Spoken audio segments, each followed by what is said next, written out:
ये जो हमारी लाइन नंबर 6 है, इसमें हमने क्या किया है? इंक्रीमेंट कौन सा यूज किया हमने? कौन सा इंक्रीमेंट यूज किया? अच्छा, इसके आसान अल्फाजों में निशानी बता दूं भाई कि अगर हमारा जो नंबर है ना जिसमें हम इंक्रीमेंट कर रहे हैं उससे पहले है तो प्री है, उसके बाद है तो पोस्ट है। इन आसान अल्फाज में याद कर लें कि भाई जो भी वैल्यू हम उसमें अगर इंक्रीमेंट लगा रहे हैं तो अगर वो इंक्रीमेंट हमने पहले लगाया है डबल प्लस तो वो प्री इंक्रीमेंट है, और अगर हमने उसके बाद लगाया है तो वो पोस्ट इंक्रीमेंट है। तो अब बताएं लाइन नंबर 6 में ये क्या हो रहा है? बता दो भाई। सॉरी, लाइन नंबर 6 में क्या हो रहा है? Pre increment. लाइन नंबर 4 अच्छा, वो बोल रहा हूँ बार बार, सॉरी यार। ये लाइन नंबर जो, अच्छा sorry sorry sorry sorry sorry अच्छा, ये हो गया प्री इंक्रीमेंट। अब हम इसी की एक एग्जांपल बनाते हैं पोस्ट के साथ।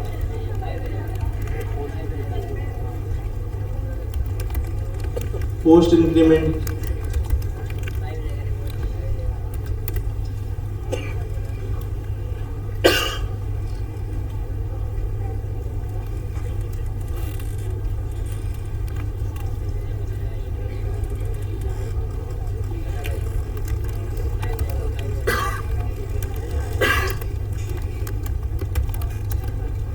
हाँ तो भाई अब बताएं हमने लाइन नंबर 10 में क्या यूज किया है, और अब हमारी वैल्यू क्या प्रिंट होगी? 7। अच्छा, ये मैंने कमेंट कर दिया है, ये वाली कमेंट कर दी है। अब num1 की वैल्यू जो है ना वो 5 है। तो अब बताएं कंसोल में क्या प्रिंट होगा?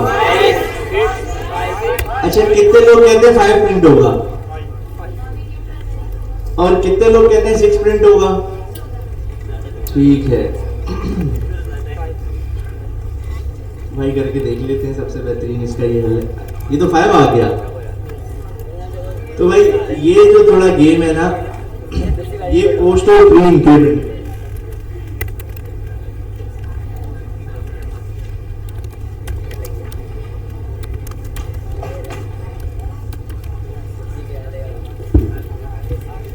अच्छा प्री इंक्रीमेंट का क्या सीन है पता है?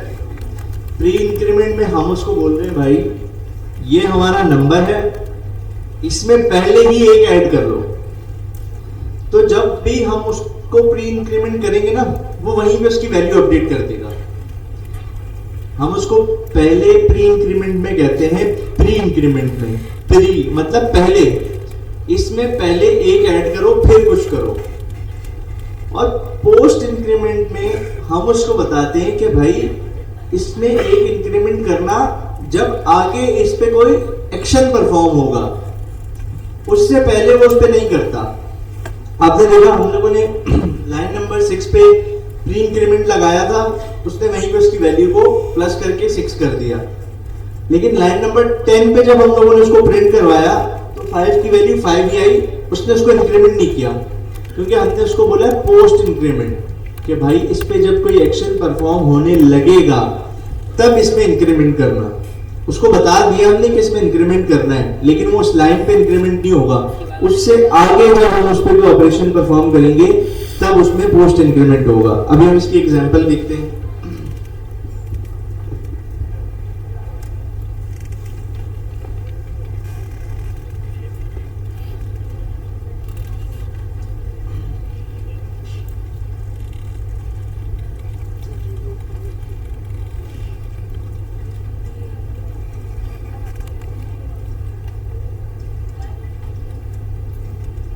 जी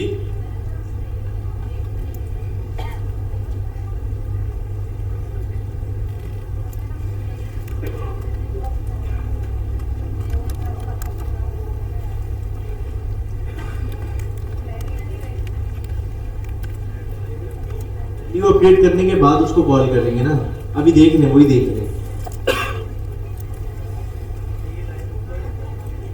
अब हम इस पे निशानी लगा देते हैं कि एक लाइन नंबर 10 वाला है और एक लाइन नंबर 11 का होगा।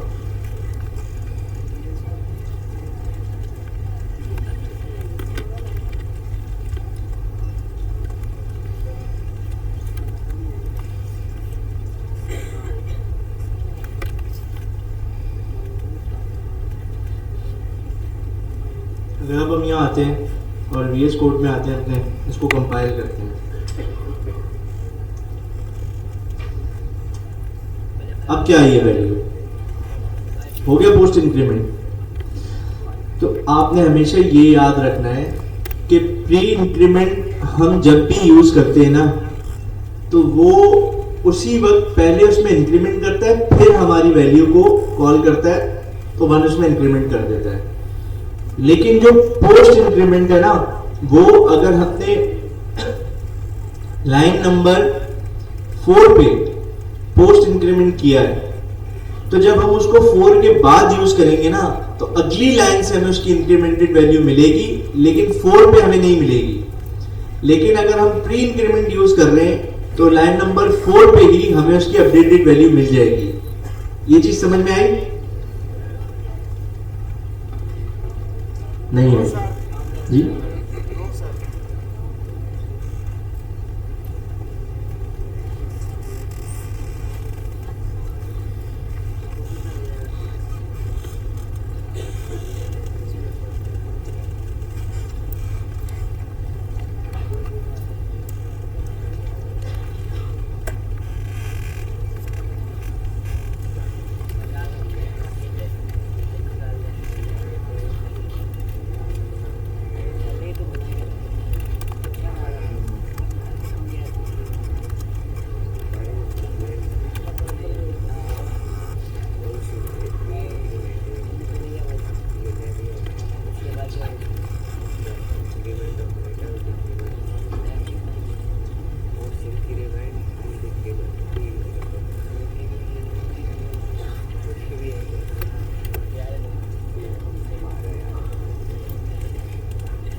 अच्छा, तो मैंने अभी आप लोगों से कहा था कि अगर हम प्री इंक्रीमेंट यूज करते हैं तो उसका क्या मतलब है कि पहले वो 1 को ऐड करता है, पहले 1 ऐड करो, और अगर पोस्ट इंक्रीमेंट यूज कर रहे हैं तो उसका क्या मतलब है बाद में ऐड करो।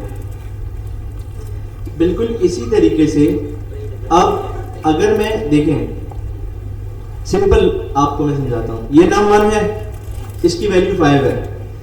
यहां पे मैं इसको अभी प्री इंक्रीमेंट को छोड़ दें, अगर मैं इसको बोलता हूं कि भाई नम 1 को प्रिंट करो, तो क्या वैल्यू आनी चाहिए? सिंपल इसके बगैर अगर मैं बताता हूं क्या वैल्यू आनी चाहिए? 5 आ गई।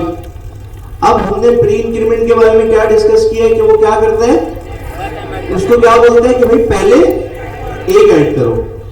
अब अगर मैं इसमें प्लस लगा रहा हूं तो ये क्या कह रहा है? 6 नहीं कह रहा, ये उसको कह रहा है कि भाई पहले 1 ऐड करना है इसमें। पहले 1 ऐड कर लिया इसने, 5 की वैल्यू क्या हो गई? 6। अब अगर हम यहाँ आते हैं और इसको कॉपी कर इसको चलाते हैं हम, 6 प्रिंट हो गई। प्रीफिक्स क्लियर है सबको? कौन सा ऐसा बंदा है जिसको प्रीफिक्स क्लियर नहीं है?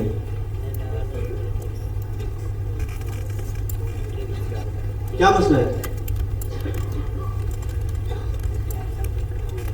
आप ब्लैक शर्ट में दोस्त, ये रेड शर्ट के साथ वाले जो बैठे हैं। हाँ हाँ, आपसे बात कर रहा हूँ। आपने हाथ उठा के नीचे कर ली, कोई इश्यू है तो बताओ बेफिक्र हो गया यार, कोई मसला नहीं है जी। अच्छा, बाल सही कर रहे थे?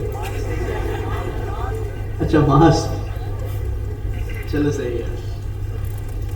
तो प्रीफिक्स सबको क्लियर है? भाई जवाब दे दिया करो यार, मैं भी रोजा रख के आया हूँ। अच्छा, प्रीफिक्स क्लियर हो गया। अब इसी एग्जांपल को हम लोग यहाँ पे काउंटर करते हैं।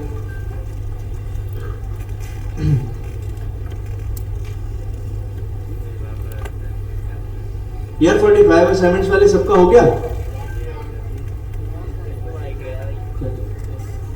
हाँ यार, अगर किसी ने नहीं करवाया तो इधर करवा लो। असल में हम लोगों ने ना वो फाइनलाइज करना है, फिर उन बच्चों के मतलब जो भी स्टूडेंट्स होंगे उनको फिर आगे सर अमीन ने क्योंकि कहा है कि यार इनको फाइनलाइज करो जल्दी से और फिर उन स्टूडेंट्स को यूटिलाइज करना है हम लोगों ने।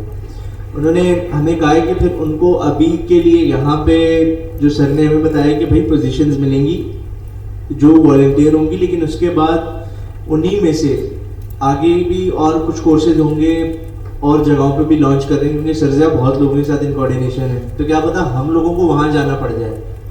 तो अगर हम लोग वहाँ जाएंगे और यहाँ दूसरे बैचेस स्टार्ट होंगे ना, तो उनमें जो आपके टीचर्स हैं ना वो ऊपर आ जाएंगे, मतलब उनको फिर यहाँ पे अभी भी हम सब जितने भी टीचर्स हैं ना सबका सेम लेवल है, लेकिन अभी ये कि किसी को सर ने बोला है कि आप लीड कर लो, किसी को बोला है कि आप हेल्प आउट कर लो, तो इनका काम अभी हमसे ज़्यादा है सबका, तो फिर ये लोग ऊपर आएंगे, फिर जो स्टूडेंट सेलेक्ट होंगे ना वो टीएस में आ जाएंगे।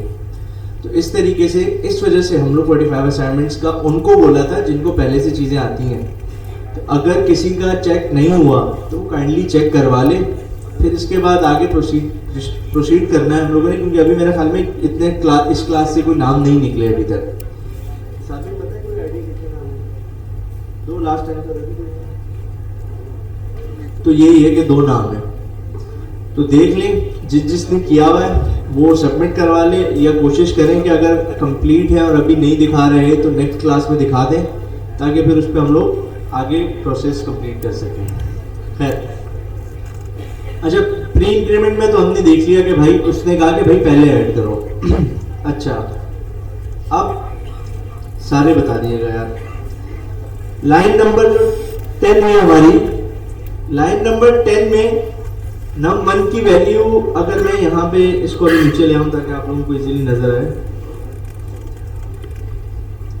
नम 1 की वैल्यू लाइन नंबर 10 में क्या होनी चाहिए? अभी 5 होनी चाहिए। अब हम लोगों ने प्री इंक्रीमेंट को पोस्ट इंक्रीमेंट को डिस्कस किया है कि वो बाद में ऐड करता है। अब प्री तो सबको क्लियर है ना भाई, तो प्री में हम क्या कहते हैं कि भाई पहले एक ऐड करो, फिर नंबर में ऐड करो और फिर दिखा दो। लेकिन पोस्ट इंक्रीमेंट में हम उसको कहते हैं भाई ये नंबर है, इसमें बाद में आपने ऐड करना है एक। अब इसको बाद में ऐड करने से मतलब ये होता है कि ये उसी वक्त ऐड नहीं करेगा, बाद में ऐड करने। देखो अगर ये इसी लाइन पे कॉल कर रहे हैं हम और इसी लाइन पे उसकी वैल्यू फिक्स कर दें तो फिर प्री पोस्ट का कोई फर्क रह जाएगा?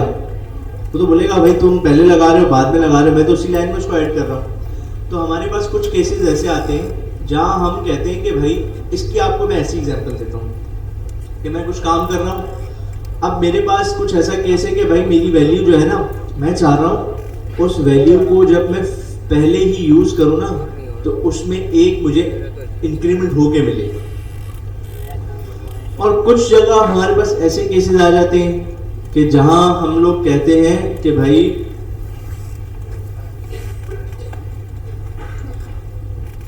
इस लाइन पे तो इसमें ऐड मत करिए, लेकिन जब मैं इसको नेक्स्ट टाइम यूज करूं ना तो इसमें मुझे एक ऐड हुआ हुआ मिल जाए। अब एक केस में कह रहा हूं कि भाई मुझे 5 की वैल्यू है, मैं इस लाइन पे उसको यूज करना चाह रहा हूं और मैं चाह रहा हूं यहां पे मुझे 6 मिले, तो वो प्री इंक्रीमेंट से मिलेगी। लेकिन एक वैल्यू में मैं उसको बताना चाह रहा हूं कि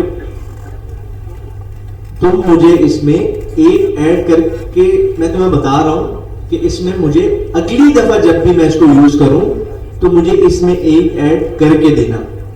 तो ये है पोस्ट इंक्रीमेंट कि भाई आपको अभी तो मुझे इसकी जरूरत नहीं है, वैल्यू भी कोई भी अपडेट चाहिए मुझे अभी तो 5 ही यूज करनी है, लेकिन आपको मैं ये बता रहा हूं कि मैं अगली दफा जब इसको यूज करूंगा ना तो मुझे इसकी एक वैल्यू इंक्रीमेंट चाहिए है। ये है पोस्ट इंक्रीमेंट कि अगर मैं इस लाइन पे इसको कॉल करूं तो मुझे अभी कुछ भी नहीं चाहिए, मुझे सिर्फ अभी भाई मैंने इसकी वैल्यू 5 ही यूज करनी है, आप मुझे 5 से ज्यादा मत बताएं कुछ भी, ठीक है। लेकिन मैं आपको ये बता रहा हूं कि अगर मैं इसको अगली लाइन पे जब भी यूज करूं तो इसमें मुझे एक इंक्रीमेंट चाहिए है, मस्ट है। तो इसके लिए हम पोस्ट इंक्रीमेंट यूज करेंगे। अगर हम यहाँ आए, हम इसको बताते हैं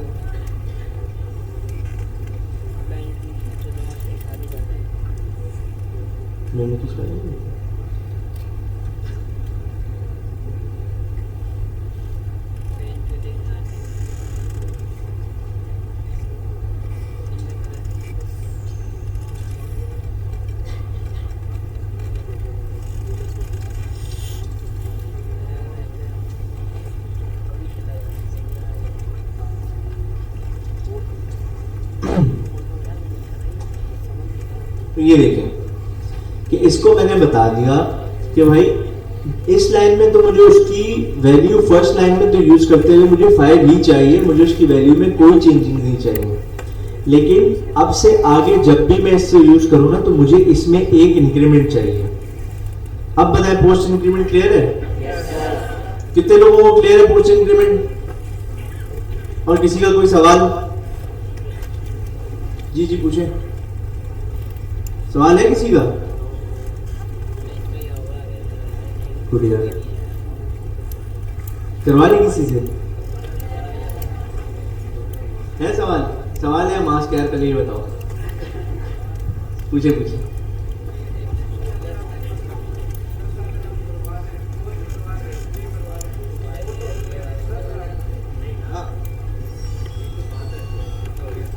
भाई प्लस तो हो रहा है, लेकिन प्लस होने का जो उसका ऑपरेशन है ना उसमें फर्क है।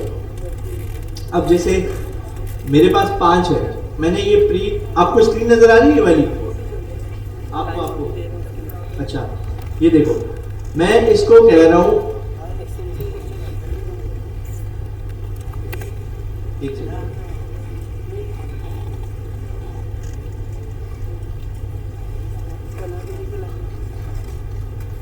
ये देखो अब यहां इसकी वैल्यू क्या है? 5 है। नहीं ना, मैंने आप लोगों को शुरू में ही बता दिया था कि भाई ये प्लस प्लस 2 लगेंगे, ये इसका तरीका है लिखने का, सिंटैक्स जो हमने आपको बताया है। लेकिन ये हमेशा आप पहले ऐड करो या बाद में, इसलिए ऐड सिर्फ एक ही करना है। और अगर पहले ऐड करो सब्ट्रैक्ट करो माइनस, तो इसने माइनस एक ही करना है। एक से ज्यादा इसको हमने बोला भाई तेरी हैसियत जो है ना हम एक ही रख रहे हैं, इससे ज्यादा फ्री नहीं होना चाहिए, तो इसका वो हिसाब है। तो अब ये देखें, इसको मैं इस लाइन पे अगर कॉल कर रहा हूँ ना, जो आप कह रहे हैं कि भाई प्री और पोस्ट एक ही बात है, भाई इस लाइन में प्री इंक्रीमेंट कर रहा हूँ कि मैं उसको बता रहा हूँ कि भाई लाइन नंबर 5 पे मेरे पास जो भी आएगा ना उसमें मुझे एक ऐड हुआ मिलना चाहिए पहले से, कि अगर उसकी वैल्यू 5 है तो मुझे 6 यहाँ पे मिलनी चाहिए, अगर उसकी वैल्यू 10 है तो मुझे 11 मिलनी चाहिए। अब अगर मैं इसको सेव करके चलाता हूं तो ये देखिए 5 की वैल्यू 6 मिल गई मुझे, नजर आ रही है स्क्रीन पे, ठीक है। अब मैंने उसको क्या कहा कि भाई मुझे इस लाइन पे ही उसकी वैल्यू ऐड चाहिए उसमें एक, लेकिन अगर यही चीज मैं नीचे आके इसको कहता हूं,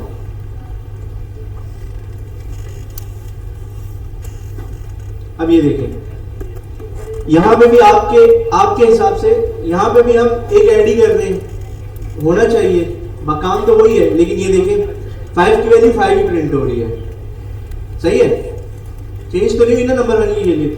यहां हमने उसको ये नहीं बोला कि मुझे इसमें पहले से एक ऐड दो, हमने बोला कि भाई हम इसमें एक ऐड कर लो, मतलब पोस्ट इंक्रीमेंट, मतलब इसमें एक ऐड करके तुम रख लो, अभी मत दिखाओ हमें। लेकिन मैं अगली दफा लाइन नंबर 12 पे जब भी इसको यूज करूंगा,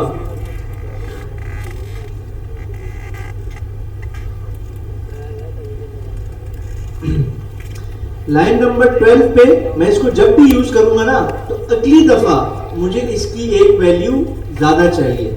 अभी तुम इसकी मुझे 5 ही दिखा दो लाइन नंबर 11 पे, लेकिन 12 पे जब मैं यूज करूं तो मुझे इसकी वैल्यू 6 चाहिए। तो हो गया इंक्रीमेंट।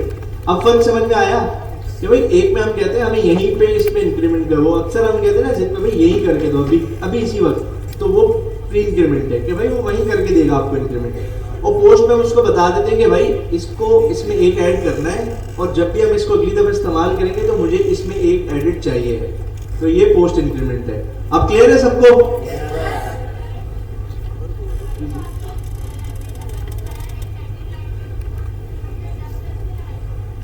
नहीं ना, दूसरी लाइन में से उसको कॉल कर रहा हूँ ना, बुला यूज कर रहा हूँ मैं। जैसे लाइन नंबर 5 पे अगर मैं यहाँ हूँ, ये देखिए लाइन नंबर 11 पे देखिए मैंने पोस्ट इंक्रीमेंट लगाया हुआ है, तो यहाँ मैंने उसको बता दिया है कि भाई मुझे अगली लाइन पे इसकी वैल्यू ज्यादा चाहिए, लेकिन लाइन नंबर 12 पे मुझे नहीं चाहिए भाई पोस्ट इंक्रीमेंट। उसके बाद मुझे पोस्ट इंक्रीमेंट नहीं करना, मुझे सिर्फ उस एक दफा इंक्रीमेंट करना था, उसने करके अगली लाइन में दे दिया मुझे। अब ये तब यूज करना है, ये हमेशा नहीं यूज करना, सिर्फ उस वक्त यूज करना है ये यूनिटी ऑपरेटर्स जब आपको इनकी जरूरत महसूस हो। कि भाई मुझे यहाँ पे पहले से इंक्रीमेंटेड वैल्यू चाहिए या मुझे इसकी ये वैल्यू है, तुम रख लो, लेकिन ये याद रखो कि मुझे अगली लाइन में पोस्ट इंक्रीमेंट से इसकी इंक्रीमेंटेड वैल्यू चाहिए। फिर अगली लाइन में मेरी जरूरत ही नहीं थी इसको मजीद इंक्रीमेंट करने की, मैंने नहीं किया, मैंने खाली वैल्यू को यूज कर लिया जी।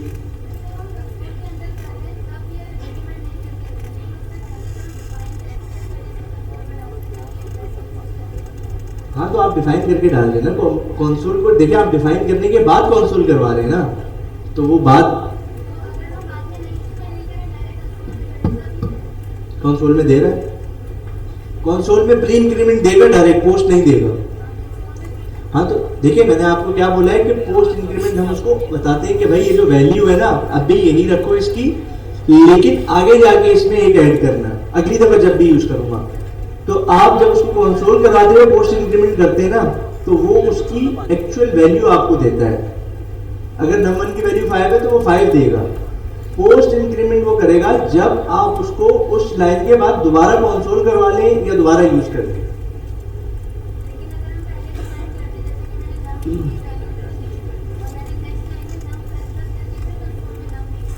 हाँ तो वो आपने नम प्लस प्लस कर दिया ना, तब नहीं करेंगे।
ये नजर आ रही है स्क्रीन सबको। अब आप देखिएगा यहाँ पे num1 की वैल्यू क्या है, प्रिंट हो रही नीचे 5, ठीक है। अब num1 की वैल्यू क्या प्रिंट होगी नीचे, एक सेकंड बल्कि रुकिए, 5 आ गई हमारे पास। अच्छा num1 है, सॉरी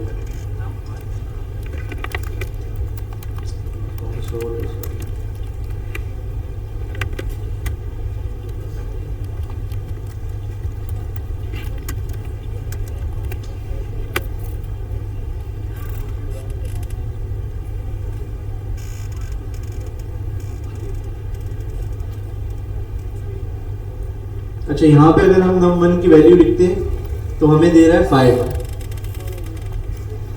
अगर हम इसको इंक्रीमेंट लगा देंगे, अच्छा पोस्ट का आप कह रही है ना, अब इसकी वैल्यू क्या आ रही है 5। इसको हमने बोल दिया कि 5 में 1 ऐड करना है, लेकिन वहां पे हमें वो वैल्यू क्या बता रहा था 5। इसकी वैल्यू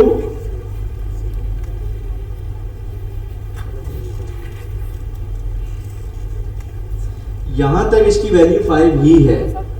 पोस्ट इंक्रीमेंट अगर हम इसको कर रहे हैं तो हम अगली लाइन में जाके इसको बता रहे हैं कि भाई यहाँ इसकी जो वैल्यू है वो वही रहेगी, लेकिन आपने अगली लाइन में जाके इसमें एक ऐड करके दिखाना है। अब देखिए क्या वैल्यू आई, क्या वैल्यू आ रही है 6।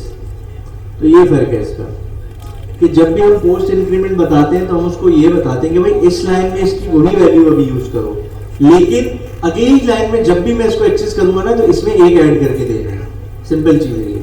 अब इसकी के एग्जांपल मैं आपको बता दूं कि अभी ये 6 दे रहा है, अभी 6 दे रहा है इसकी वैल्यू,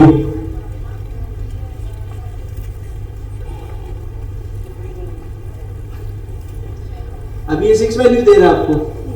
हमने पोस्ट इंक्रीमेंट किया था तो वैल्यू चेंज नहीं की थी उसने, जब तक हमने नेक्स्ट टाइम कॉल नहीं किया था। अगर मैं यहाँ पोस्ट इंक्रीमेंट कर देता हूँ तो ये देखें 3, तो ये हमने पहले ऐड करके दे रहा है।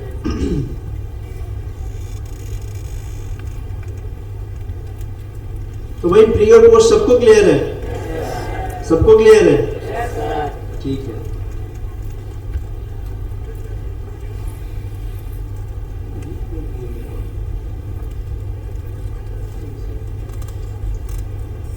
अच्छा भाई,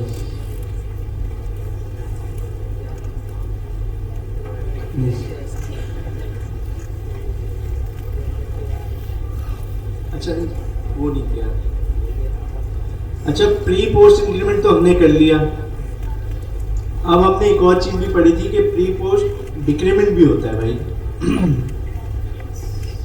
तो अगर आपको प्री पोस्ट इंक्रीमेंट समझ में आ गया ना, तो डिक्रीमेंट कुछ भी नहीं है। जहां हम पहले और बाद में एक ऐड कर रहे थे, वहां हम पहले और बाद में एक माइनस कर देंगे। सिंपल है।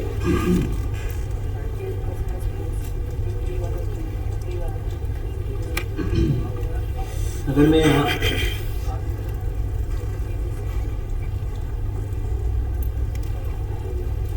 यहाँ आता हूँ, यहाँ लिखता हूँ, एक वेरिएबल बनाते हैं हम num2 के नाम से, और इसकी वैल्यू रख लेते हैं हम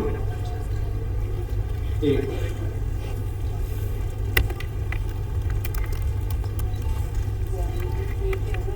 ठीक है। अच्छा भाई, अच्छा कितने लोगों को जरा हाथ उठा के मुझे बताइएगा कि पोस्ट और प्री इंक्रीमेंट क्लियर है?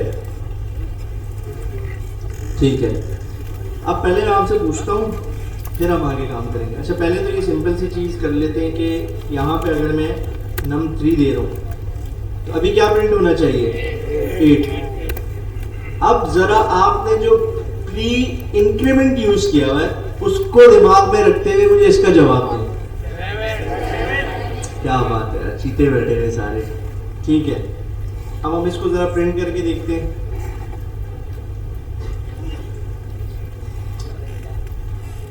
तो क्या आंसर आया? जो आपने जवाब दिया था कि भाई उसी तरीके से जैसे हम इसमें पोस्ट और प्री इंक्रीमेंट कर रहे थे, मैंने आपको बताया था कि भाई इसकी वैल्यू एक ही रहेगी। तो इसी तरीके से इसने यहाँ पे पोस्ट डिक्रीमेंट कर दिया है कि उसमें से एक माइनस कर दिया। पहले ही हमने उसको बता दिया कि भाई ये जो लाइन है, इससे पहले कॉल कर रहे हैं जो भी नंबर की वैल्यू हो उसमें से एक माइनस करके हमें लाके दे दो। इसने लाके दे दिया। अब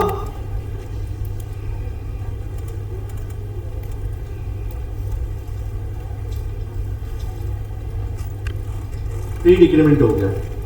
अच्छा, अब हम इसको करते हैं पोस्ट डिक्रीमेंट।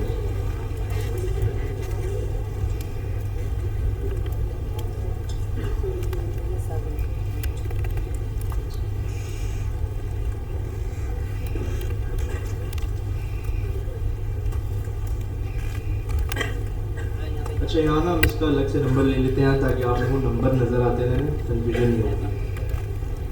हम यहाँ पे num4 ले लेते हैं।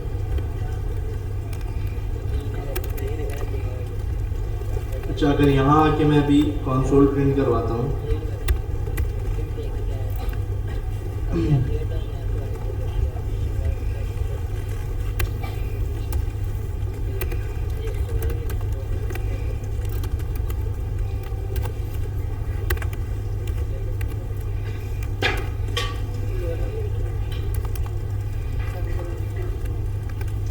अच्छा तो यहाँ पे लाइन नंबर 23 पे num4 की क्या वैल्यू प्रिंट होगी? 12। अब आप अपने पास उसको पोस्ट इंक्रीमेंट को दिमाग में रखते हुए सिर्फ डिक्रीमेंट कर दें। कर लिया? किसने कर लिया? क्या इसकी क्या वैल्यू होगी अभी?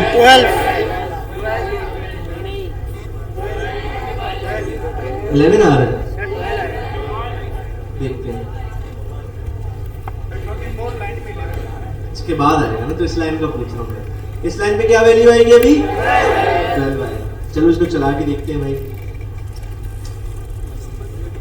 क्या आया? 12। क्यों? कि उसको हमने बता दिया कि भाई यहाँ पे हम num4 की वैल्यू यूज करना चाह रहे हैं, लेकिन अभी जो वैल्यू है वही यूज करना चाह रहे हैं।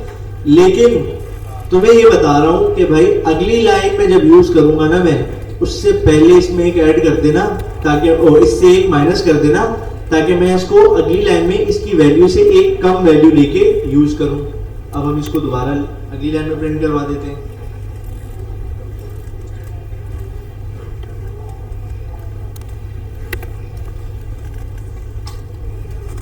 हाँ तो भाई हो गया एक माइनस। अब कितने लोगों को ये क्लियर नहीं है? किसी का कोई सवाल या कुछ भी? सबको क्लियर है? सबको क्लियर है? बुला ले। अच्छा चलो यार, कौन आगे बताएगा? कोई भी आगे पोस्ट और प्री डिक्रीमेंट और इंक्रीमेंट को डिफाइन कर दे। अगर सब भूल गए, कौन आ जाए? सवाल है आपका, है आपने बताना है।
सर शेयरिंग भी बंद कर दूं?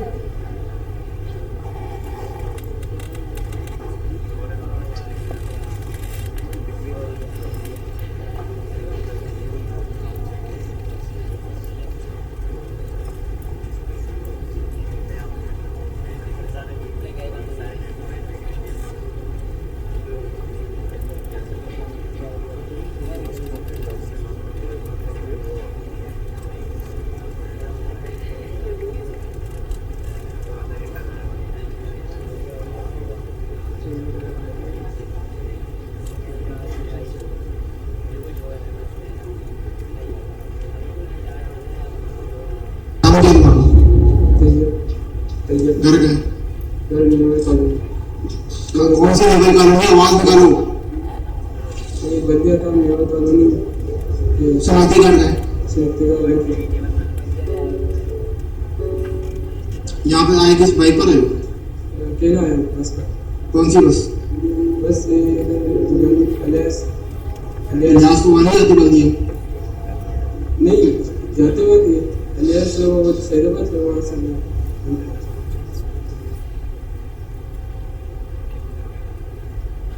मदरसलान अपने भाई के साथ आलियान के साथ आईटी की क्लास देने गवर्नर हाउस आया था। हम लोग जब एंटर हुए तो पीसी पे हम लोग बैठे। पीसी ऑन करते हुए मेरी नज़र एक कनेक्टर पे पड़ी या यूएसबी पे पड़ी जो कि उसके पीसी के अंदर लगी हुई थी। मैंने वो निकाल ली, जो कि टीचर से मुझसे ले ली और इसके लिए मैं माजरत चाहता हूँ, आइंदा ऐसी गलती नहीं करूँ। मदरसलान अपने भाई के साथ आलियान के साथ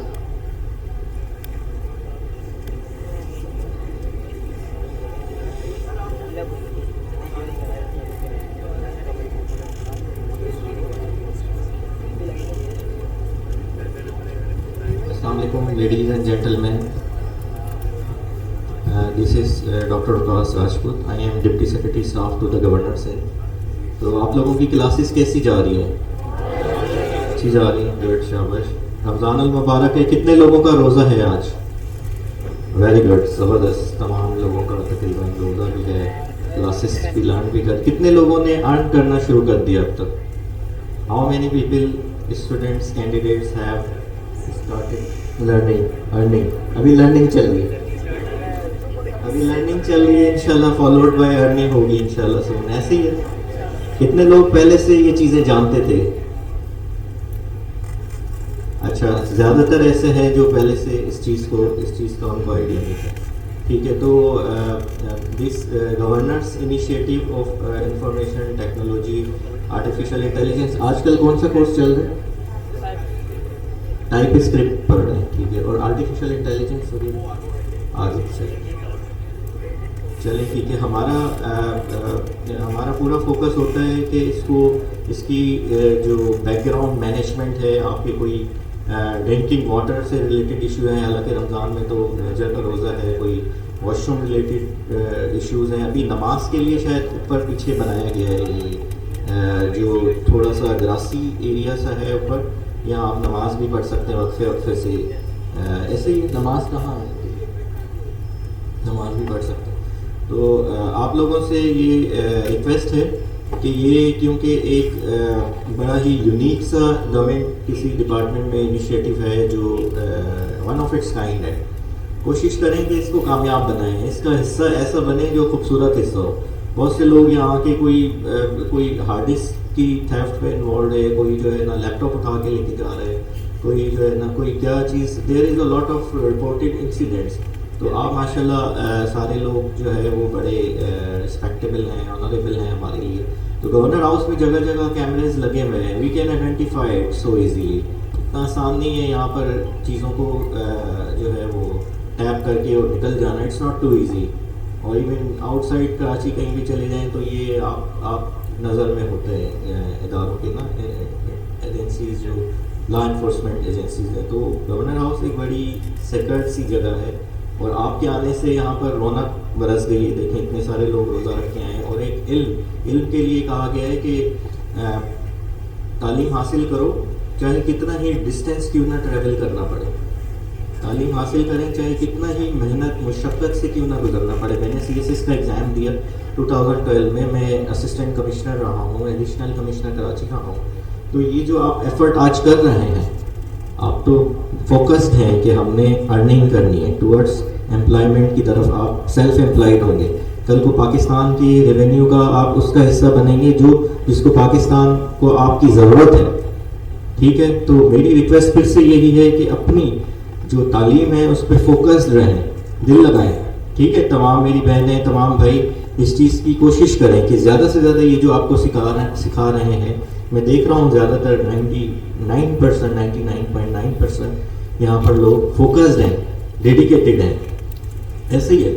लेकिन ये जो चीज़ है कि इंटेग्रिटी को कंप्रोमाइज़ करके कोई हार्ड डिस्क उठा लेना, कोई मोबाइल फ़ोन उठा लेना, कोई दिस डजंट लुक्स गुड। हमारे यहाँ पर स्वीपर्स ने, स्टाफ ने लोगों के पर्स उठाए, आइडेंटिफाई किए कि ये पर्स हमें मिला है, वो हमें फ़ौरन लोकेट हो गया, हमने भाई को दिया या हमारे स्टाफ ने जिस बंदे का था उसको रिटर्न किया। देखें इस लेवल का ये एक इंस्टीट्यूशन गवर्नमेंट के प्लेटफॉर्म में आपके लिए रन हो रहा है। तो कोशिश करें अपने टीचर्स की रिस्पेक्ट करें, इसको होलिस्टिकली लें, अपने एक दूसरे कोलीग्स की, फ्रेंड्स की हेल्प करें।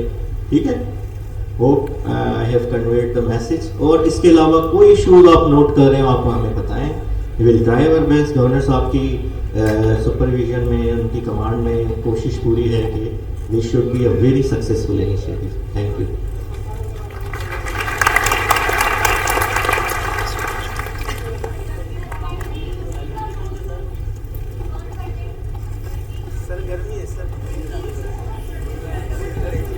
अपना खास तौर पर टाइम निकाल के आए और एसी का काम चल रहा है। इंशाल्लाह ताला अगली क्लास में ये सारे एसी ऑन होंगे। PMT लग चुका है सर, ऐसे ही PMT लग चुका है, with in couple of days ये सारी चीज़ें ऑन हो जाएंगी, आप परेशान ना हो। किसी भी गवर्नमेंट डिपार्टमेंट में जो एयर कंडीशनिंग मैकेनिज्म कनेक्ट होती है, ये इसके लिए पूरा PMT रिक्वायर्ड होता है। यहाँ गवर्नर हाउस में बहुत तेज़ी से इस पे काम हुआ, इंशाल्लाह इस पे हम फोकस्ड हैं, ये इस पे हम अपडेटेड हैं। कोशिश रहेगी कि this will be solve very early. ठीक है, और कोई इशू है आपका तो सर ये तो इसमें क्या हेल्प क्या, ठीक है इसको टेकअप करते हैं। और कोई इशू? जी जी, इनको माइक लेके जाए, नहीं जल्दी से बात की। ये ज़रा सा कोई लिख ले सारे इश्यूज़ को और मुझे हमने एक व्हाट्सएप ग्रुप जो बनाया हुआ है इसमें शेयर कर लें तो whoever will be able to help will get it done इंशाल्लाह। और कोई इश्यूज़ है, किसी के कोई इश्यूज़ हैं, कीप शेयरिंग। पार्किंग का काफी इशू है, तो बाइक बाहर खड़ी करनी पड़ती, गाड़ी बाहर खड़ी करनी पड़ती है, पूरा सारा और काफी गर्ल्स को नहीं नोट करें, कहीं कोई है पेन कागज से नोट करें, ठीक है, ओके। पार्किंग का कोई इशू नहीं होगा, पार्किंग यहाँ पर बाहर थोड़ा प्रॉब्लम होता है। अभी ये जो माशाल्लाह गवर्नर साहब की उसमें सुपरविजन में जो गेट बनाया गया है नया इसलिए किया गया था। पहले दिन मैं यहाँ आया था तो बहुत गेट 1 से पैदल चल के आना होता था और रात के वक्त अंधेरा भी था, फिर हमने जल्दी जल्दी लाइट लगाई कि हमारी बहनें वहाँ से गुजरेंगी, भाई गुजरेंगे। तो ये है कि ये कोशिश यही की गई है कि आपको ज़्यादा ट्रैवल वॉक ना करनी पड़े, एक शॉर्ट वॉक है, फिर भी देख लेते हैं क्या हो सकता है। और कुछ एनीथिंग एल्स?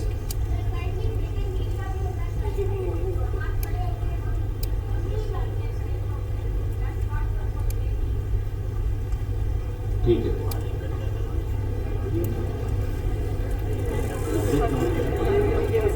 और कुछ इनका भी समझा। मैं खुद पढ़ाता रहा हूँ, मैं आईटी नहीं पढ़ाता लेकिन मैं इंग्लिश ऐसे सीएसएस में और खुद डॉक्टर भी हूँ। जी जी मैडम आपका क्या? अस्सलाम वालेकुम। वालेकुम। तो यहाँ पे ये मार्केटिंग का कार्पेट चेंज है, हर क्लास में लड़की वगैरह से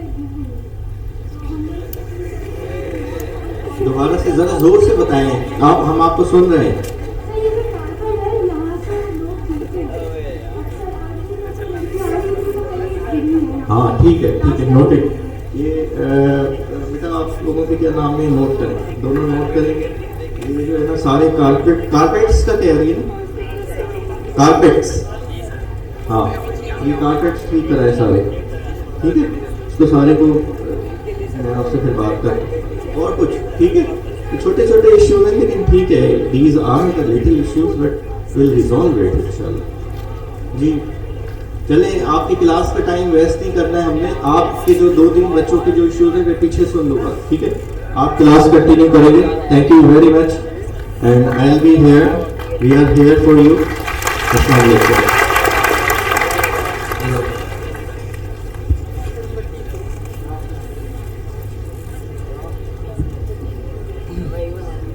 चलिए क्लास पे आ जाते हैं वापस।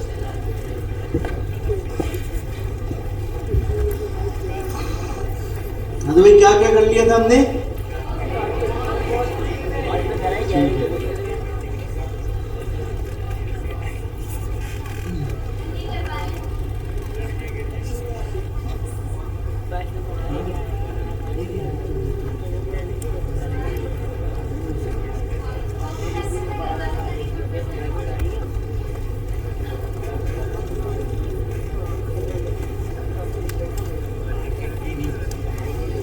अच्छा आप लोग ये काम किएगा, ये ना आप लोगों को एज एन होमवर्क घर के लिए देते हैं। आप लोग इसको घर पे जाके कोशिश किएगा और नेक्स्ट क्लास में जब हम आएंगे ना तो थोड़ा सा आपका भी इस पर दिमाग लगा हुआ होगा, फिर हम इसको क्लास में भी डिस्कस कर लेंगे।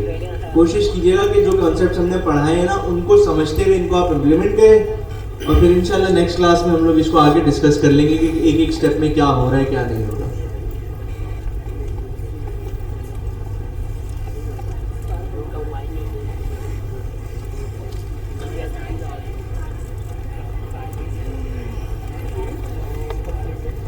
स्लाइड है इसकी, ठीक है। अच्छा कंबाइनिंग ऑपरेटर्स का मतलब कुछ भी नहीं है, सिंपल है कि भाई अभी तक हमने जितने भी ऑपरेटर्स पढ़े ना उनको मिला के कैसे यूज करना है। तो ये भी हम देख लेते हैं, एक छोटी सी एग्जांपल इसकी देख लेते हैं, उसके बाद फिर हम आगे जाते हैं दूसरे ऑपरेटर्स पे।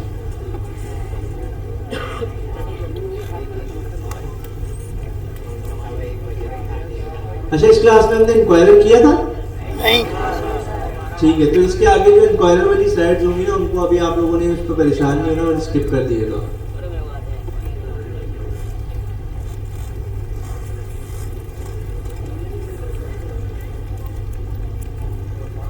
अच्छा पोस्ट और प्री इंक्रीमेंट के बाद अभी हम आते हैं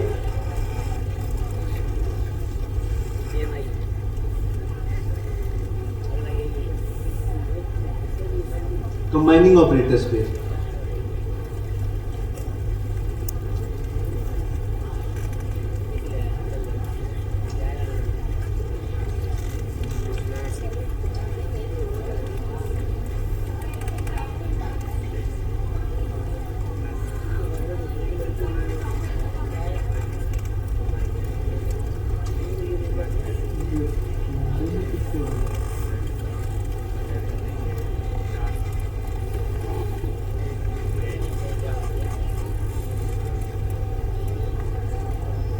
क्या कमेंट से कोई इशू है? कौन सी?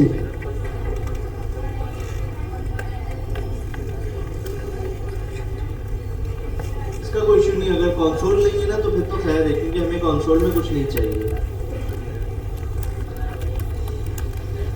खैर हम इसी एग्जांपल पे काम करते हैं।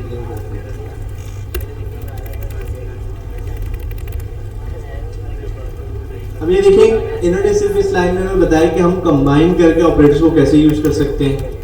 ये सिंपल उन्होंने बताया है कि 3 +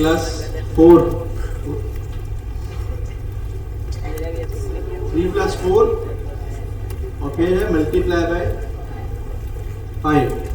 इसका आंसर क्या होगा? 23।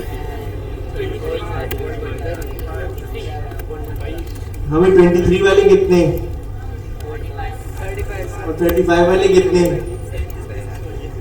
अच्छा, और कुछ कह रहे हैं कि इसमें कुछ होगा ही नहीं ना, क्योंकि कुछ हाथ 23 पे उठे, कुछ 35 पे उठे, लेकिन कुछ हाथ उठे ही नहीं है 23। तो वो कह रहे हैं कि हाँ ये जो कैलकुलेशन है ऐसे ही चली जाएगी।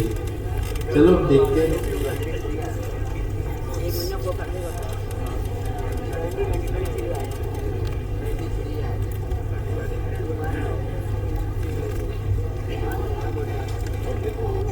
क्या रिजल्ट आया?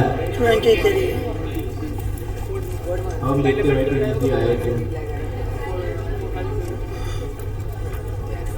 अच्छा, इसमें मैथ्स का एक रूल है बॉडमास का, पूरा बॉडमास है ना वो। चले यहाँ पे मास यूज हुआ है, तो इसमें ना वो आपका कुछ मैथ्स के ऑपरेशंस हैं।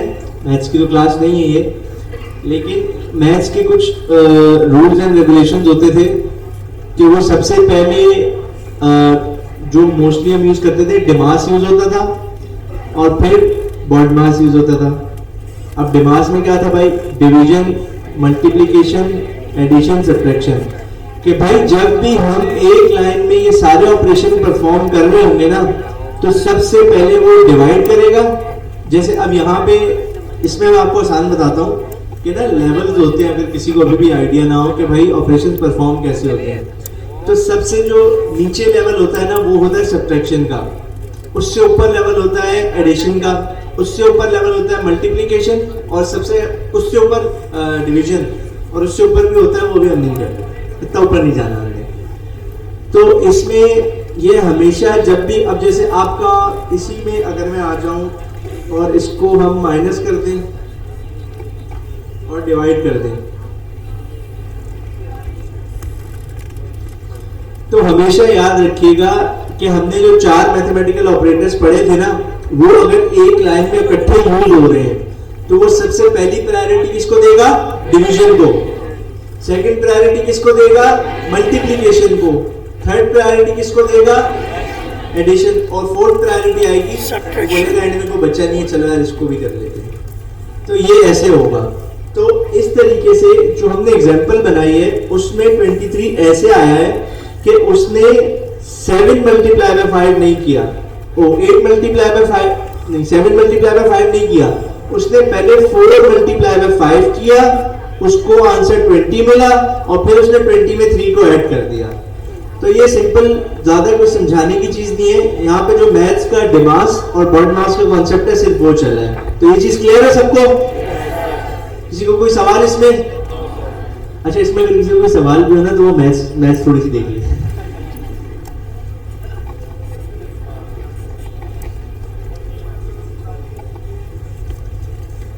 ये कितने लोगों को हमारी क्लास में मैथ्स पसंद है? कितना को नहीं पसंद? अच्छा, काफी। तो जो नई वाले ना वो मेरे साथ मुझे इस चीज़ों में इंटरेस्ट हुआ था जब मैंने कॉमर्स पढ़ना शुरू की थी ना, उसमें काफ़ी इंटरेस्टिंग थी चीज़ें। जब हम लोग स्टेटमेंट्स बना रहे होते तो वहाँ पे मैथ्स करते हुए बहुत मज़ा आता है, लेकिन उससे पहले वाली मैथ्स में सर कर दीजिए। अच्छा भाई, ये भी हो गया हमारा। अब हम अपने अगले पे जाते हैं। ये कैलकुलेटर इंक्वायरी की, थोड़ा बीच को छोड़ दें आप लोग।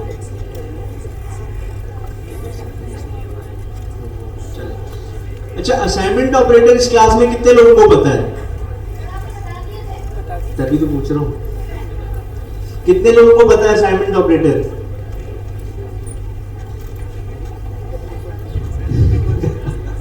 यार बात नहीं कह रहा हूँ, बाकी सब बाहर चले गए। यार असल में असाइनमेंट ऑपरेटर कुछ भी नहीं है। मैंने ये टर्म यूज भी इसीलिए की थी कि आप लोगों को ना थोड़े से कॉन्सेप्चुअली भी स्ट्रांग हो आप लोग। जब हम वेरिएबल बनाते थे ना तो हम लोग इज इक्वल्स टू यूज करते थे, तो मैं आप लोगों को उसको भी बताता था कि भाई ये असाइनमेंट ऑपरेटर है कि जो भी वेरिएबल का नाम है उसको इज इक्वल्स टू के बाद जो राइट हैंड साइड पे वैल्यू है हम वो असाइन कर रहे हैं। तो ये है। अच्छा, इसकी एग्जांपल देखते हैं। अच्छा, अभी ना जब मैं इसकी एग्जांपल दिखाऊंगा तो सबको पता होगा असाइनमेंट ऑपरेटर क्या है। Assignment operator is equals to you assign task to your family member. नहीं भाई, अभी हम लोग ये पढ़ रहे हैं, छोड़ो। अच्छा, ये देखें, ये रहा आपका इज इक्वल्स टू का असाइनमेंट ऑपरेटर। सिंपल।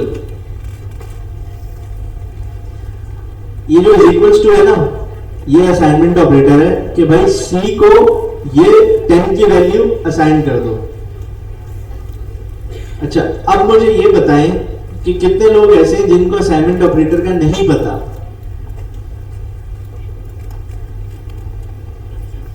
वेरिएबल्स पढ़े थे आप वेरिएबल्स पढ़े थे? अच्छा, फिर कोई बात, फिर सही है। आप कितनी क्लास में आए अभी तक? पहली क्लास है। अच्छा, तो यार स्लाइड, ये आपके दोस्त हैं जो बैठे हुए हैं? कोई दोस्त है इस क्लास में? आप कौन सी क्लास से आ रहे हैं? शुरू से आ रहे हैं?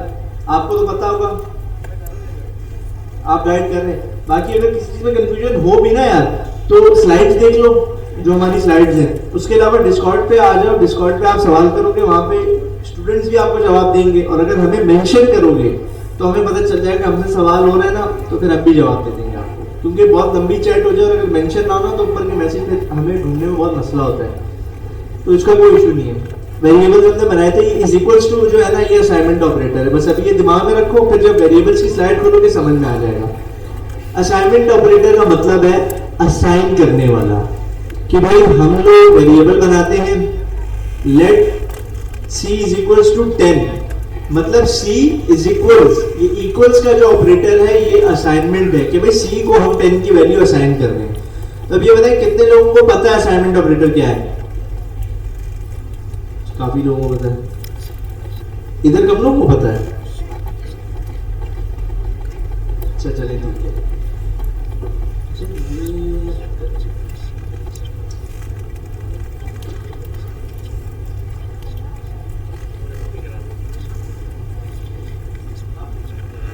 अच्छा यार, अब ना थोड़ा सा देखिए, रोज़ा है ठीक है, मेरा भी रोज़ा है, क्या करें, पढ़ना तो है।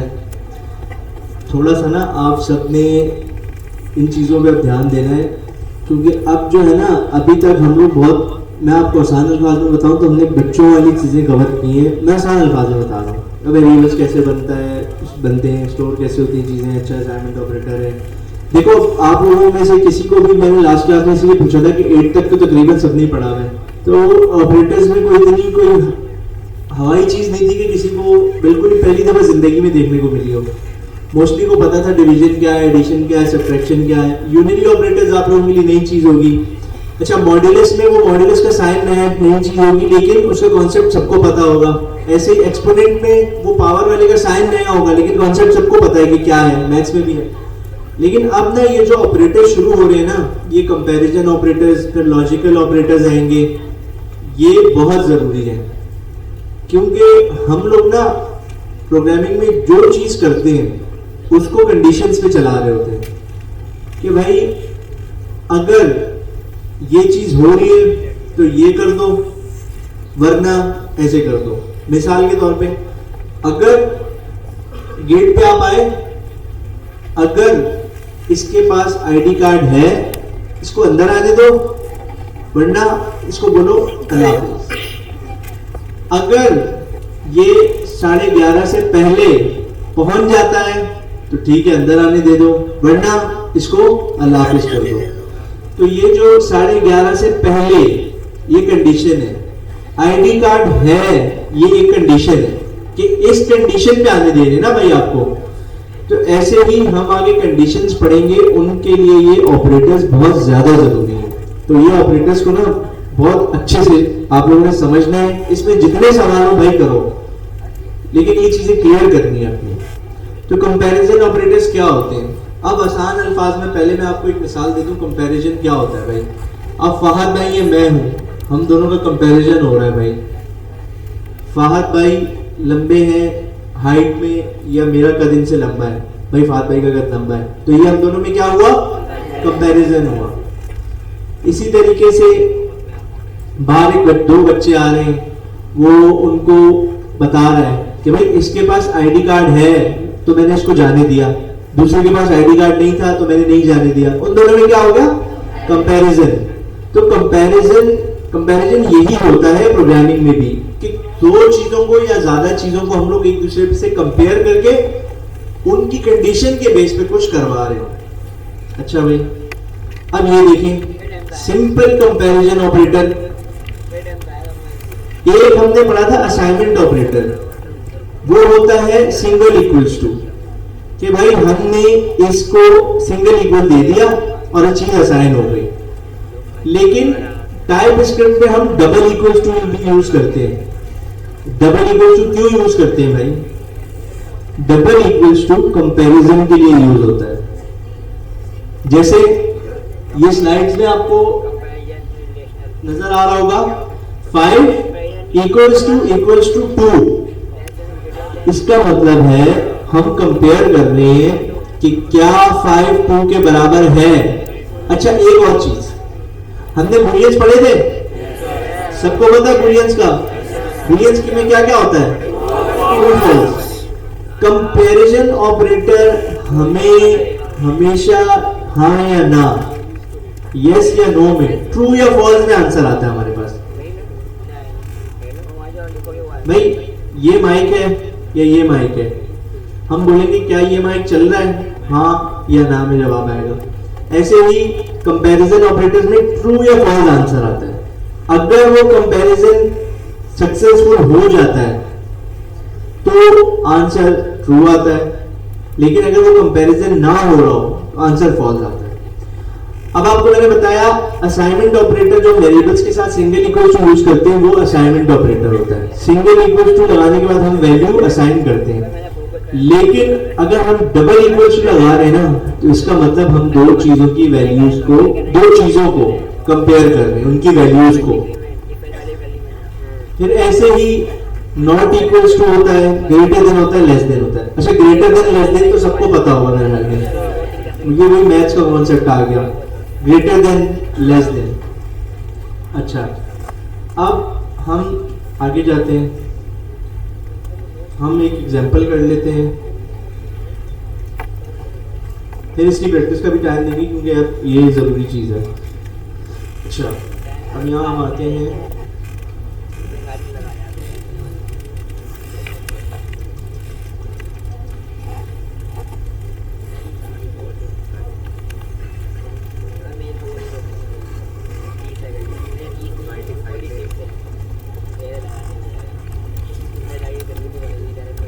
Comparison operators. अच्छा भाई हम यहाँ पे एक नम 5 ले लेते हैं। क्या वैल्यू रखें भाई इसकी, बताएं क्या रखें?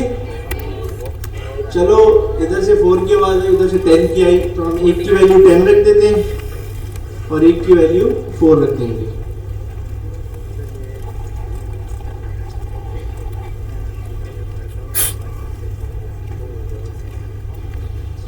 9 6 लिए हमने और इसकी वैल्यू हम रख देते हैं 4। अब हम कुछ भी नहीं करेंगे, हम सिर्फ इनके दरमियान कंपैरिजंस परफॉर्म करेंगे। अच्छा, हम एक काम करेंगे, कंपैरिजन को भी ना वेरिएबल्स में परफॉर्म कर देते हैं ताकि आपको ना नाम से इजी रहेगा समझना। अच्छा, मैंने आपको एक चीज बताई थी, कंपैरिजन ऑपरेटर्स हमेशा जवाब किस में देते हैं? बूलियंस में। तो अभी मैं जितने भी आगे वेरिएबल्स बनाऊंगा जिनमें इनका कंपैरिजन कर रहे हैं, उनकी डेटा टाइप क्या होगी? बूलियन। अच्छा, पहले हम कंपेयर करेंगे, इक्वल्स कर लेते हैं।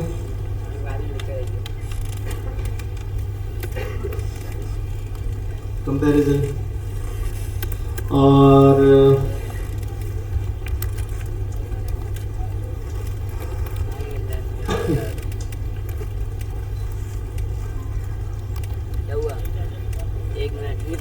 अच्छा भाई, इक्वल्स आ गया, नॉट इक्वल्स आ गया,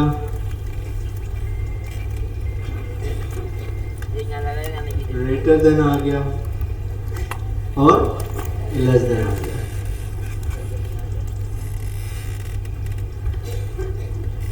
लेस देन कंपैरिजन। अच्छा भाई, अभी इनको हम छोड़ देते हैं। अच्छा भाई, ग्रेटर देन इक्वल्स कंपैरिजन जो है, अगर हम चेक करना चाहते हैं कि लेफ्ट हैंड वाली साइड वाली चीज, अच्छा ऑपरेटर्स है ना, जितने भी ऑपरेटर्स हैं और ये है मतलब कंपैरिजन, लॉजिकल, अर्थमेटिक, जितने भी ऑपरेटर्स, इनमें एक बात याद रखिएगा, सारा गेम है लेफ्ट हैंड साइड और राइट हैंड साइड का। क्या हम हमेशा यही चेक कर रहे होते हैं कि भाई left hand side right hand side यही चल रहा होता है, प्लस करते हुए लेफ्ट हैंड साइड को राइट हैंड के साइड के साथ ऐड कर रहे हैं, सब्ट्रैक्ट कर रहे हैं, मल्टीप्लाई कर रहे हैं, डिवाइड कर रहे हैं। इसी तरीके से अब कंपैरिजन ऑपरेटर्स में भी हम यही करेंगे कि भाई हमारे पास लेफ्ट हैंड साइड पे एक चीज होगी, बीच में हमारा कंपैरिजन ऑपरेटर होगा। अब वो जो भी होगा हमारी कंडीशन के हिसाब से कि हमने क्या कंपैरिजन करना है, और उसके बाद राइट हैंड साइड पे एक चीज होगी और उन दोनों का कंपैरिजन हो रहा होगा। तो सारा ये है कि इसका सिंटेक्स यही याद रखना है कि भाई कोई लेफ्ट हैंड साइड होगा, फिर हमारा ऑपरेटर होगा और फिर राइट हैंड साइड होगा। अच्छा यार, अभी ना आप लोग जवाब दे देना जरा सारे इस तरफ से भी कि दो चीजों की वैल्यूज को कंपेयर करने के लिए हम कौन सा ऑपरेटर यूज करते हैं? Double equals to comparison operator. तो अब इस लाइन में हम लोग कंपेयर कर रहे हैं कि क्या num5 की वैल्यू num6 के बराबर है। तो इसका क्या आंसर आएगा? क्यों? क्योंकि 10 और 4 बराबर नहीं है। ठीक है भाई, अब हम इसको चला के भी देख लेते हैं।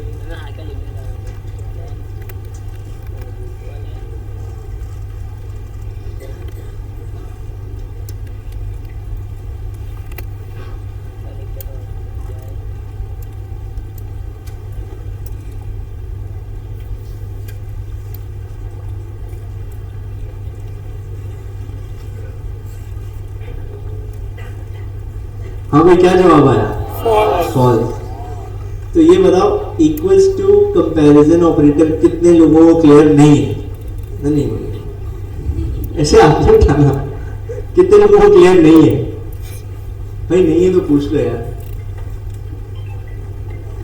अच्छा यार, पता है पूछते हुए ना ये दिमाग में रखा करें कि हमें भी ना सर जिया के साथ जब हम पढ़ते थे ना, तो पहले शुरू में हम जाते थे, सर बैठे होते थे, डर लगता था भाई कोई भी उल्टी सीधी बात कह दी तो गए। लेकिन सर ने मेरा में एक चीज बोली थी कि भाई एक बात याद रखना, मैं आपका दोस्त हूँ। जिस किस्म का भी कोई तमीज के दायरे में रहते रहे, क्योंकि सर अक्सर कहते थे ना कि हम लोग अभी भी क्लास में बैठे होते ना, हमारी जो AI की क्लासेस चल रही हैं, तो उसमें सर कहते हैं कि भाई जितने भी भाई हैं ना, ये मुझे जिस किस्म का सवाल करते हैं मैं इनको उसी किस्म से जवाब देता, लेकिन मसला ये कि हमारी बहनें भी बैठी हैं क्लास में, तो सर उस चीज़ का बड़ा ख्याल करते हैं। तो हम लोग भी इस चीज़ का ख्याल करेंगे। लेकिन प्रोग्राम से रिलेटेड क्वेश्चन किसी भी किस्म का हो, भाई दोस्त समझ के पूछो, बेफिक्र होके पूछो। यहाँ नहीं पूछ सकते, बहुत सारे लोग बैठे हुए, खैर है, आप अकेले में आके पूछ लो, लेकिन सवाल पूछो ताकि आपका जो कॉन्सेप्ट है ना वो क्लास में जाने से पहले क्लियर हो, ताकि घर जाके अगर आप वो चीज खोलो ना तो वो तारे जमीन की किताब वाला सीन ना हो कि भाई इधर से उड़ते हुए जा रहे हैं, उधर से जा रहे हैं, चल के आ रहा है, कुछ समझ नहीं आ रहा। तो बिल्कुल चीज को क्लियर करना है। अच्छा, जब वैल्यूज का कंपैरिजन इक्वालिटी पे करवाना हो तो हम कौन सा ऑपरेटर यूज करते हैं? Double equals to. ये सिर्फ वैल्यूज को कंपेयर करता है, राइट हैंड साइड पे क्या, लेफ्ट हैंड साइड पे क्या। तो ये सबको क्लियर है? कोई ऐसा बंदा जिसको ना क्लियर हो, किसी और कोई सवाल? अच्छा जी, अब ये तो हो गया डबल इक्वल्स टू। अच्छा भाई, अच्छा हमारे पास ना टाइप स्क्रिप्ट में नॉट पूछने का कोई तरीका नहीं है, तो हम कैसे पूछेंगे भाई ये चीज इसके इक्वल है कि नहीं? अब हम ये लिख तो सकते नहीं कि भाई 5 इज नॉट इक्वल टू 6, तो हम सिंपली उससे पूछते हैं कुछ इस तरीके के सिंटेक्स से। सबके पास कीबोर्ड में ये क्वालिटी कीबोर्ड होता है ना, जिसमें सारी जगह अल्फाबेट्स लिखे होते हैं, इसके ऊपर नंबर में नंबर्स होते हैं, जिसमें @ का साइन, स्टेरिक साइन सब होते हैं। इसमें जो 1 होता है ना, अगर आप शिफ्ट प्रेस करके 1 को प्रेस करेंगे तो ये एक्सक्लेमेशन मार्क आएगा। इसको आप नॉट ऑपरेटर भी कह सकते हैं। इसको क्या कहते हैं हम लोग? Not operator. और नॉट के बाद हम क्या लगा रहे हैं? Equals to. अच्छा, इसके साथ सिंगल इक्वल टू चलता है क्योंकि इसमें हम उसको कंडीशन बता रहे हैं। तो सिंपल हम इस लाइन में इससे पूछ रहे हैं कि भाई num5 is not equal to num6। हम इसको क्या बोल रहे हैं कि भाई हम कह रहे हैं कि भाई num5 num6 के इक्वल टू नहीं है। अच्छा, नॉट इक्वल टू का साइन क्या है? नहीं सॉरी, सिर्फ नॉट ऑपरेटर क्या है बता दो भाई सारे? Exclamation mark. और उसके साथ इक्वल टू लगा दिया तो मतलब हम उसकी वैल्यू पूछ रहे हैं, वैल्यूज को कंपेयर कर रहे हैं कि भाई ये इसके इक्वल नहीं है। तो अब अगर मैं यहां आऊं, अच्छा सॉरी,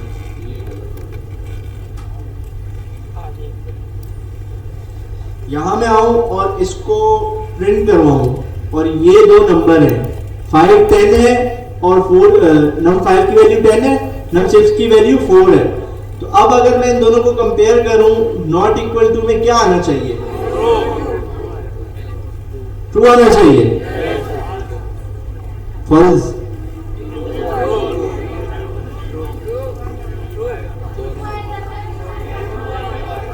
ठीक है, चलो चला के देख लेते हैं। सबसे बेहतरीन है ये होता है, चला के देख लो।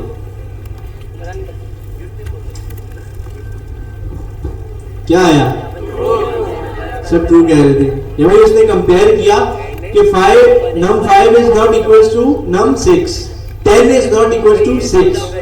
तो सिंपल इस तरीके से हमने नॉट इक्वल टू का ऑपरेटर सीखा। कितने लोगों को क्लियर है? किसी को कोई सवाल?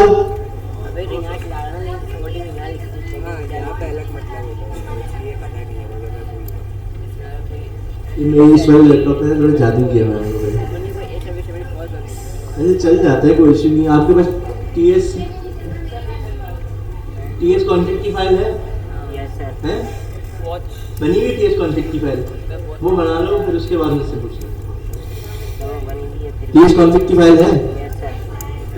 उसमें भी नहीं चल रहा? पक्की बात है। चलो टीएस कॉन्फ्लिक्ट की फाइल अभी मुझे दिखाना तो।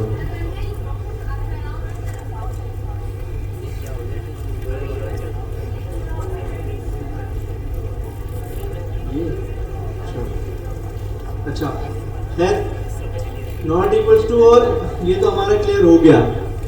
देखो नहीं चलता, मैं बता रहा था। अब हमारा आ गया ग्रेटर टू ऑपरेटर।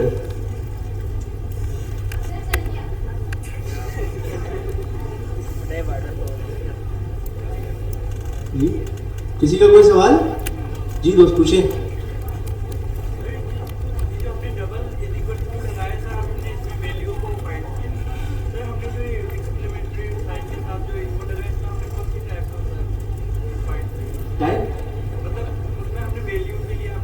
हाँ, ये भी वैल्यू कंपेयर कर रहे हैं ना। देखो यहाँ पे नॉट आ गया ना, तो नॉट के साथ सिंगल इक्वल टू लगाते हैं, डबल लगता है डबल भी, लेकिन वो क्यों लगाते हैं वो आगे जाके मैं बताऊंगा, वो उसमें अभी मत जाना।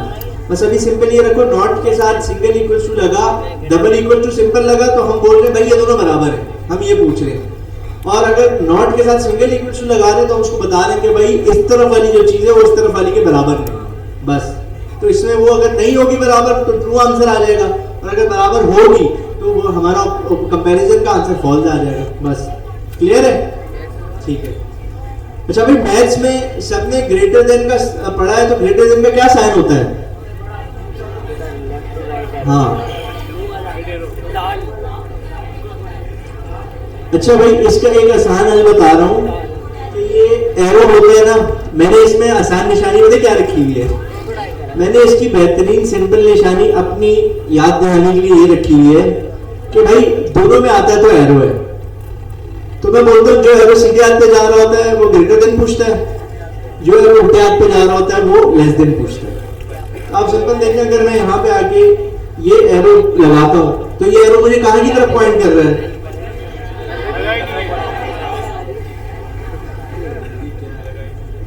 स्क्रीन नाराज हुई, असल में मैंने लगा दिया है।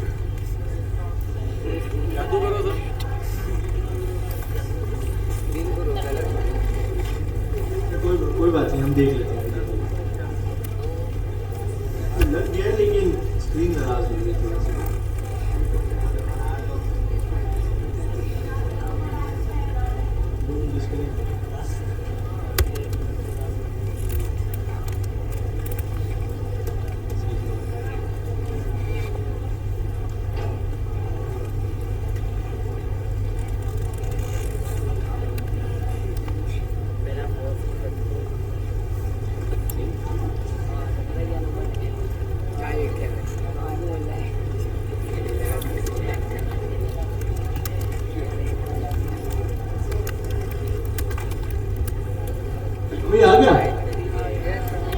आ गया।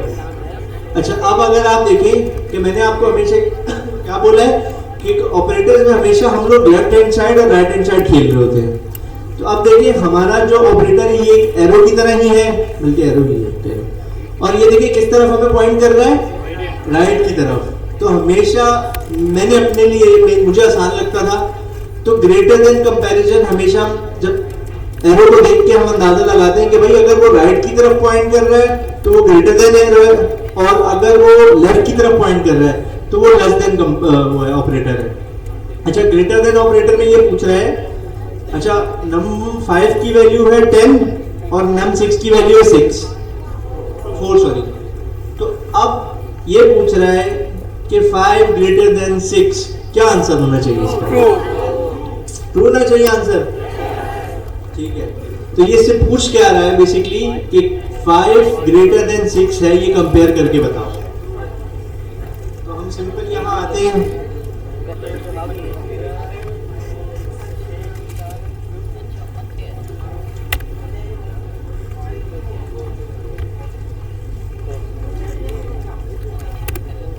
ग्रेटर देन लगाया, हम अपनी फाइल में आए, हमने चलाया और ये क्या दे रहा है? ट्रू दे रहा है। इसने क्यों ट्रू दिया भाई? क्योंकि हमारे पास 5 की वैल्यू 10 थी और 6 की वैल्यू num 6 की वैल्यू 4 थी, तो उसने हमें बता दिया कि भाई हाँ 5 ग्रेटर देन num 5, मतलब 10 ग्रेटर देन 4 है, 10 4 से बड़ा है, तो ये उसने हमें बता दिया। अब सिंपली हम अगर यहाँ पे आते हैं और इसको उसका उलट कर देते हैं। अब ये देखिए, अब मैंने जो आपको बताया था कि भाई ग्रेटर देन पूछ रहा होगा तो एरो राइट की तरफ पॉइंट कर रहा होगा, और लेस देन पूछ रहा होगा तो एरो लेफ्ट की तरफ पॉइंट कर रहा होगा। तो अब ये हमसे क्या पूछ रहा है? अब वो हमसे पूछ रहा है कि 5 less than num 5 less than 6 है कि नहीं। जब भी एरो राइट की तरफ पॉइंट कर रहा हो तो वो पूछता है कि left hand side right hand side से बड़ी है कि नहीं, और जब एरो लेफ्ट की तरफ पॉइंट कर रहा है तो आपने हमेशा याद रखना है कि वो पूछ रहा है left hand side right hand side से छोटी है कि नहीं। अब हम यहाँ आते हैं और सिंपल हम इसको चलाते हैं। क्या आंसर आना चाहिए? फॉल्स।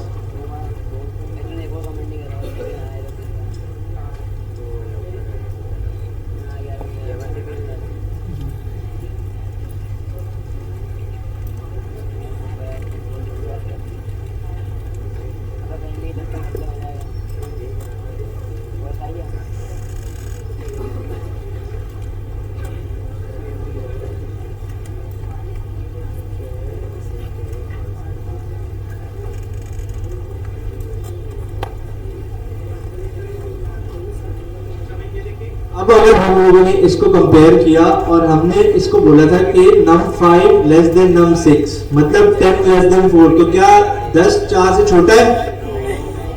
हाँ भाई बताओ यार, नहीं है। तो उसने हमें जवाब दे दिया कि भाई आपका कंपैरिजन जो है उसका आंसर फॉल्स है, कि 10 5 से छोटा नहीं है और 4 से छोटा नहीं है। अब देखें, ये हमने कंडीशन कर ली ना, अब हम क्या करते हैं? अब हमने इक्वल्स टू लगाया, हमने नॉट इक्वल्स टू लगाया, हमने ग्रेटर देन लगाया, हमने लेस देन लगाया। अब इन सब के जब हमारे पास आंसर आए तो आपने देखा सबके आंसर्स ट्रू या फॉल्स में आए। तो इस तरीके से ना हम अपनी प्रोग्रामिंग लॉजिक्स बनाते हैं और उसमें भी चीजें डिफाइन करते हैं कि भाई अगर ये कंपैरिजन करके आंसर ट्रू आता है तो ये करना है आपने, फॉल्स आता है तो फॉल्स पे ये करना है। हम सिनेरियोज के बेस पे फिर अपने लॉजिक्स लिख रहे होते हैं। तो कंपैरिजन ऑपरेटर्स क्लियर है सबको? अच्छा सा जवाब दे दो यार अगर क्लियर है तो। ठीक है, और कोई ऐसा जिसको क्लियर ना हो, किसी को कोई सवाल? चलो यार, जिसके पास लैपटॉप है ना वो इन चीजों को इम्प्लीमेंट करना शुरू करे। हमारे पास अभी टाइम है, तब तक हम इम्प्लीमेंट करते हैं, फिर उसके बाद आपको बताएंगे, उसके बाद ऑफ करना है, क्योंकि अगर ऐसे जाओगे तो छोड़ेंगे नहीं बाहर। तो इसको आप जो भी हमने किया इसको इम्प्लीमेंट करना शुरू करते हैं। और किसी का भी कोई सवाल है तो पूछ लें। अच्छा, वो कोई फीमेल थी जिनका गिटअप का कोई इशू है, मैं उनका नाम भूल रहा हूँ, मुझे याद नहीं है, वो आप आ जाएंगे। बाकी आप लोग इम्प्लीमेंट करना शुरू करें।